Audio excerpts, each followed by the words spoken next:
ঢাকায় ২ দফা জানাজা শেষে শুক্রবার বাদ জুমা চট্টগ্রাম নগরীর জমিয়তুল ফালাহ মসজিদ প্রাঙ্গণে নেওয়া হয় বর্ষিয়ান রাজনীতিবিদ, বিএনপির ভাইস চেয়ারম্যান, সাবেক মন্ত্রী ও বীর মুক্তিযোদ্ধা আব্দুল্লাহ আল নোমানের মরদেহ।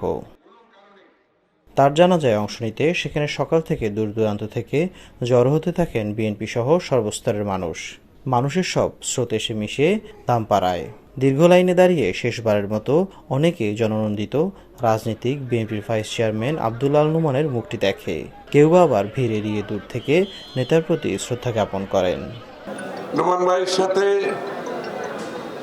আমরা অনেক স্মৃতি আমাদের। আল্লাহ তাআলা ওনাকে যাতে জান্নাতুল ফেরদৌস নসিব করুক এই কামনায় আমরা করছি। আজকে আমরা বিশাল একটা হৃদয়ের মানুষকে জীবনের অপরপারে উনি আমাদেরকে ফেলে চলে গিয়েছেন।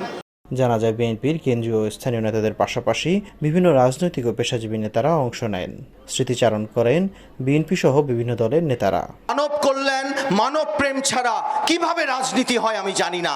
তাই রাজনীতির প্রথম পাঠ এখানে যিনি শুয়ে আছেন তার থেকে তো আমাদের নেওয়া উচিত। বাদার্স চট্টগ্রামের রাউজান উপজেলার গহিরা উচ্চ বিদ্যালয়ের মাঠে চতুর্থ জানাজা শেষে গহিরাস্ত পারিবারিক কবরস্থানে চিরনিদ্রায় শায়িত হন কীর্তিমান রাজনীতিবিদ আব্দুল্লাহ আল নোমান। গত মঙ্গলবার ভোরে আব্দুল্লাহ আল নোমান ঢাকার একটি বেসরকারি হাসপাতালে মৃত্যুবরণ করেন।